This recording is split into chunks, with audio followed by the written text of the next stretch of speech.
Lenore Skenazy, contributing editor for Reason, founder of the Free Range Kids movement, and president of Let Grow, a nonprofit promoting childhood independence and resilience.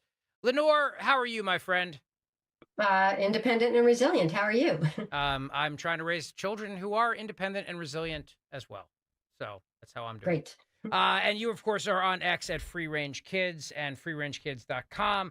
David DeLugas, attorney and executive director and member of the board and founder of Parents USA, representing a woman we're going to talk about in this case. David, welcome back to the show, my friend. How are you? Doing great, Rich. Thanks for getting us on. Absolutely. And parentsusa.org is your site. All right. So, Lenore, I saw the piece you wrote in reason.com about this mom. I don't know how you guys want to do this. So, whoever wants to go first, tell me the story. I think I'll tell you the story because I totally lean on David to explain the legalities of this case, which Great. always leave me flummoxed. But briefly, divorced mom, two kids, they're 8 and 10. Uh, she lives in Georgia. Her name is Alexandra Woodward. And she is a great mom. She sent us videos of all sorts of things, taking the kids camping, and here's the kids mowing the lawn, and here they are cooking dinner with her as they were about a month ago. They were making chicken dinner. They wanted to cook the nuggets themselves, fine. Great. And the mom plays a game of sorry with them and does their homework with them and tucks them in bed and says, as we discussed, I have to go to the storage room tonight to get some stuff with the boyfriend, a guy named John. And you guys are going to be okay here home alone. And the kids said, sure. And they even told the mom, like, don't forget to get me, my Pokemon cards or whatever it was that they wanted from the storage room as well. She leaves them a phone. They can call her if there's any trouble. They can certainly call the neighbor that they're friendly with if there's any trouble. She's got cameras inside the house if anything happens. She's got the Ring camera outside the house if anything happens. They are safe. They are fine. They are calm. Off she goes to the storage room. And at some point, either the kids call their dad or maybe the dad calls the kids. I don't know. But they mentioned that they're home by themselves. Mom has gone to the storage room, at which point dad hops into his car. He lives about an hour away and starts driving to them and calls, I guess, 911. Somehow calls the authorities to say, my kids are alone. Will somebody please do a welfare check on them? And so two cops in what looks like sort of riot gear, I don't know, they're in these like big vests, are dispatched to the house and they ring the doorbell, which the mom sees on the Ring camera because she has it on her phone. But the kids come to the door and they let them in, and the cops say, what are you doing here? And they said, oh, my mom's gone to the storage room. And the cops don't know what to do. The kids seem perfectly fine, but it's a strange situation. So they end up calling Child Protective Services, who says, the dad's on his way, give the kids to the dad and stay there and wait for the mom. And so the mom has already been alerted and is coming back from her storage room trip. And when she arrives, the kids have been already taken by the husband or by the dad. And she gets out of her car and they pull her hands behind her and they handcuff the mom because she's so dangerous, such a dangerous criminal. And they handcuff the guy and they put him in the cop car and they took him to jail and they fingerprint them and take their mugshots, and they're there for 3 days. 2 days. Finally, So, until 72, Friday. 72 hours, whatever. They're there overnight, at least one night. Two in nights. yeah. Good And night. and then they're facing the strangest thing, and this is where David will jump in. They're facing charges of felony charges of cruelty to children in the first degree, which is normally if you've beaten a child with a baseball bat, you've starved them, you've chained them to a radiator, and you've deprived them of everything they need to live and be okay. And that strikes me as crazy. And in the meantime, the kids are away with the dad, and the mom is only allowed to see them when somebody else is watching them on a supervised visit, like once a week, as if there's something inordinately cruel and so crazy about her that if she's in the room with her kids, this mom who just made chicken nuggets with them and played a game of sorry is going to slit their throats. And so I'm grateful that David alerted me to this case because the mom found David and he took the case and he can tell you more. Thank you, Lenore Skenazy, for that. So just to review, so 10 and 8, the kids' ages, mom's gone for a little while. She's not leaving for weeks on end here. She's coming back the same night. Mm-hmm. Um, the ex-husband doesn't like it, calls the cops, and child services gets involved. Now, David, your organization, Parents USA, just real quick, tell us about it. Started 12 years ago because as a lawyer, I saw more and more how trial courts and others in government were treating parents as if they didn't matter and overextending, overreaching into parenting, just everyday parenting decisions. So we represent moms and dads. We only employ the U.S. Supreme Court decisions about parenting and the rights of parents, which many parents over exaggerate in their own heads. But the short version is parents have the power to decide for their own children so long as they do not cause actual harm to their child, significant physical harm, or long-term emotional harm. So the state's involvement should be limited to protecting children from imminent risk of harm, and actual harm, and long term, not just, oh, the kid's sad or the kid's upset or you took away their device or their Mhm. computer and they're ticked off. This is not where we should have government intervening. But as probably your listeners know, more and more kids are learning, teenagers, hey, I'll call DFAX or CPS on my parents because I got grounded or Yeah. absurdities like that. That almost doesn't matter. What matters is that a mom is found guilty of something of actual cruelty and endangerment when all she did was do something that she thought made sense and frankly that I think makes sense, which Well, is you can leave your kids for a little while if they're in a yeah. safe house in a safe neighborhood and they got a phone. Well, that's the thing, right? So we're talking about 10 and 8, and the kids were not in danger and nothing bad was happening. What is the law in the state of Georgia at the moment right now regarding the Ah. ages where kids can be unsupervised? Well, let me tell you what happened since then. Georgia became the ninth state to pass what we call the Reasonable Childhood Independence Law. That's something that Let Grow has been promoting in states across America. And as I say, this is the ninth. And our law looks at a problem that happens in many states, which is that states say that neglect occurs when a child is, you must provide proper care for a child. And if you don't, that's neglect. Well, proper care is interpreted differently by, I would say, every single parent in on the planet, Yeah. because we all have different ideas of, oh, I would let her walk that far, but not that far. Or I would let her stay home this long, but not that long. And so it's so ambiguous that it gives a lot of discretion to a caseworker or a cop who doesn't know your kid and might not even know your neighbors or your parenting philosophy or anything. They just and they don't love your child probably as much as you do. I would say almost never.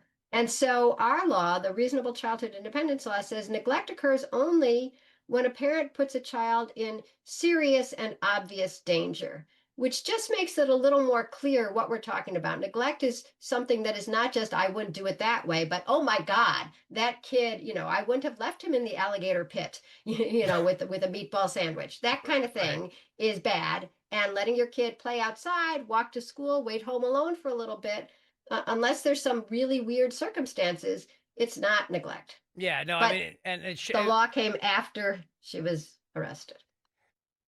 okay, that's interesting. So the law came after she was arrested, and David, I'm going to ask you now, David DeLugas, as the attorney, she's already been convicted?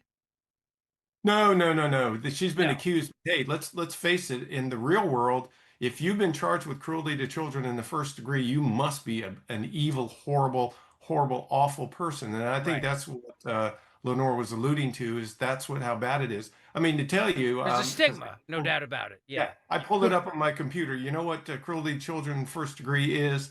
If you deprive children of necessary sustenance to the extent the child's health or well-being is jeopardized, or you maliciously cause a child cruel or excessive physical or mental pain. Well, I don't know. These kids were tucked into their beds. It was bedtime. Mhm. They have cameras in the home. They have the Google Home where they could shout out, call mom, whatever they wanted to do. And by the way, the 8-year-old, he's now 9 because it was a month ago and he was that close to being 9. And not that age is the criteria, it's how mature are they. And as Yeah. Lenore pointed out, for these two kids, they know how to cook, they mow the lawn, They sew. They take care It's of true, they people. do sew. More So than I can so say. it's I don't this sew is or mow. actually, a parent that's teaching her children how to grow and be independent and responsible. And they were the ones that said, "Hey, mom, would you bring back our ball equipment and the Pokemon cards since you're going to be at the storage unit?" So, and here's another point: is the resources. There were 5 City of Calhoun police officers at the scene, multiple vehicles. Do you know how traumatic that How scene is? expensive! Oh my Well, God. Yeah. 5 guys on overtime at night. 5 cars. Come so these on. To arrest a mom who went to a storage unit, that seems a little excessive. So kids are looking at police officers decked out in their riot gear because they dress that way every day. And maybe for the bad people that are out there, they need to be appropriately attired and protected. But when you knock on the door of a house and 2 kids show up and open the door for you and there's nothing wrong with them, why not just say, "Hey, do you want us to wait here till your mom gets back?" And that would be the end of it. And if the kids say, "No, we're fine," or like, "Yeah, that'd be nice," then wait for mom to come back and then say, "Hey, mom, glad you're back," and then leave. No, no, no, no, no, no. Now we got to, by the way, I timed it. Within 20 seconds of exiting her vehicle, she had handcuffs on her. No discussion, nothing. She's put in cuffs, put in the back of one of the police vehicles that showed up, and driven off to jail. And that's where our Crazy. legal system is. Now, by the Yeah. way, Lenore doesn't even know this yet because I've been like literally running in 8 directions. Hmm. Received notice from the district attorney's office. We've reviewed everything. We are lowering the charges to reckless conduct, which is within the childhood independence legislation Lenore referenced, but that didn't go into effect till July 1. So we're left with reckless conduct, which is, Rich, you remember the case of Brittany Patterson, the mom whose 9-year-old I'm sorry, 9 year old. 10-year-old, almost 11, walked down to the store in the Yep. middle of the day. I mean, this is reckless conduct, which means anything, by the way. Yeah, That's really. that's the problem with that statute that Lenore and Legros are working towards solving the problem. So it's what it is it's government saying we can tell you, parent, whether or not your children should be left for any period of time. What if you went next door and had coffee with the next door neighbor? What if you went for a jog? Should the Yeah. reason you left Wait, matter? so let me ask you a question, David. If she's found guilty of this, God forbid, what are the consequences? The same as Brittany Patterson. 1 year in jail for each child and a $1,000 fine. So that is pending now. And incidentally, the dad within a week filed a modification action in his divorce case. And Well, now yeah. Right. the dad has weaponized this incident. He's the one that called 911. Sure. He's the one that took the kids away rather than calling the mom and saying, "Hey, kids called me," or I called them. "Hey, you going to be home soon?" And then that would be the end of it. But no, he hired a lawyer, filed a modification action, and the judge in that action said, "Well, when I have a parent before me that's charged with cruelty to the children in the first degree, because this happened, the charges hadn't yet been reduced. I it's what happened to the presumption of innocence because the mom is only allowed to see the kids 3 hours on Sunday in the supervision of Oh, her mother God. or the dad's mother. But here's the key. It doesn't matter about the mom. How about the boys? How about these boys who now, for some reason, they can't comprehend? They no longer get to go to their bed and sleep at their house where their mother is, and they don't get to spend the night with her. They only get to see her for 3 hours as long as And grandma. somebody's hovering. Yeah. Yeah, it's the impact on the kids. It's again the police being there. Yeah. Um, And uh, let me just just to update in case anyone's just joining us. Lenore Skenazy is with us, contributing editor for Reason and the founder of the Free Range Kids movement. David DeLugas, attorney and founder of board Parents USA. ParentsUSA.org is where you go for that. Mom left the kid 10 and 8, almost 9 at the time, alone for a little bit and wound up in this legal mess. It's horrific. I mean, as a parent of a 10-year-old and an 8-year-old, soon to be 9-year You're old, kidding. no, Really? and a 5-year-old. I have 3 kids. Yeah, but I have a 10-year-old and I have an 8.5-year-old. And this is infuriating. It makes my blood boil. But let me ask the obvious question, which is that given that the Georgia legislature passed this law, that this is a very wise law that you've been advocating for, Lenore all these years, and David, Given that that's the intent of the legislature, and given that the governor of Georgia signed this law, why can't a reasonable prosecutor and a reasonable judge drop this and say this is nonsense? Because obviously it's the intent of the legislature to say that this kind of crap should not happen. That's my hope. That's my hope. I mean, once you look and you realize this is a new law, the Reasonable Childhood Independence Law says that unless you put your kid in obvious and serious danger, Yeah. that's not neglect. Yeah, and I hope they will consider it. leaving Yeah. your kids at that age alone, or letting them play by themselves or ride their bikes to their friend's house, or these things are not putting your kids in harm. And if there is a situation like that, it needs to be discretion on a case by case basis, and there needs to be a threshold for that. And clearly, this case does not meet that threshold in no way, shape, or form. The kids were in no danger whatsoever. So this is the kind of thing where this should just be thrown out, given the fact that this law has passed. I mean, this is infuriating Yeah. to me. Oh, and it should be. Agreed. By the way, let me point out that in the break, Lenore also helped co-found Let Grow, Let Grow, which is a wonderful organization that encourages childhood independence because it's better for the kids. Right? Yes. And by the way, what the term you use, Rich, which is really the operative term, a reasonable prosecutor would do something. Now, the judge has no control over the case until it's in front of the judge. Well, that isn't going to happen anytime soon. But the prosecutor certainly could say, well, even though this law was not in effect yet, it's certainly the intent of the legislature to clarify reckless conduct does not include leaving your child at home for some period of time, unless it's you left them there and you went out of town for 2 or 3 weeks. And by the way, there's a case out of Texas. Mom went to Iraq. Anyway, we could talk about this all day long. Those situations are independent. Every child is different. One of the things, which is why only the parents should decide for their children. And moms and dads sometimes disagree, especially divorced parents, Oh, yeah.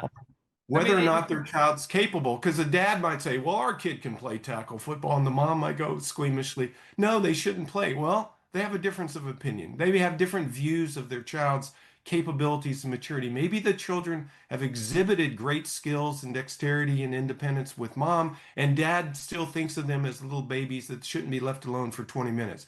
Well, you don't arrest a mom, put her in cuffs, put her in jail, give her a mugshot, and treat her this way, make her post bond, No. and charge her with a This crime. This is a vengeful ex-husband getting after her. No question about that. All right, how do we help is the question. Lenore and David, how do we help?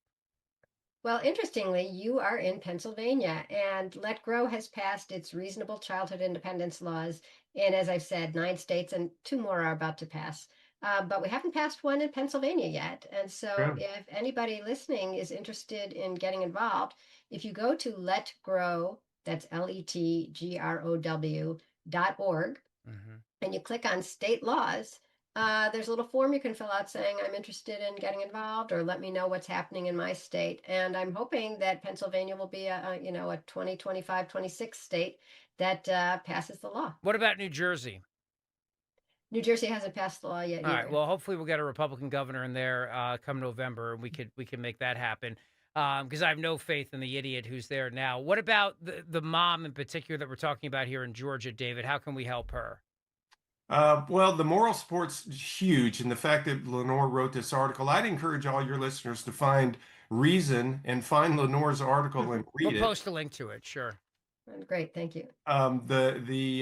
Within the article, there is another link to a fundraising page because Parents USA does not charge parents for the legal services we provide. Heck, I have a case in Long Island at the end of the month. We have an appeal in Florida. We're helping parents across the USA, again, only employing what the US Supreme Court says. We're not trying to advocate a particular point of view or decision. We say, look, if you're a fit parent, you decide for your children, Yeah. not the government, not somebody else.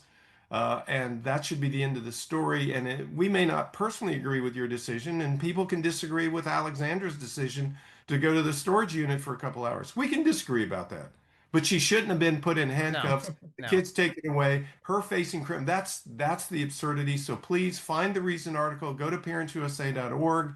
Donate. We need your money. We need your moral support. Follow us on social media because one of these, when we get enough people, we can monetize that. But we're not there yet. With your help, Rich, we can be. I mean, like, where does it stop? I mean, if I'm a vengeful ex-husband, you mentioned Lenore that she cooks with the kids and the kids cook for themselves. What if I say I think it's dangerous that the kids are using cookware, or they have nonstick cookware which has the forever chemicals in it, or they're drinking soda, and I think you're putting the kids in harm's way, and you get some idiot from child services who agrees. I mean, where does this nonsense end?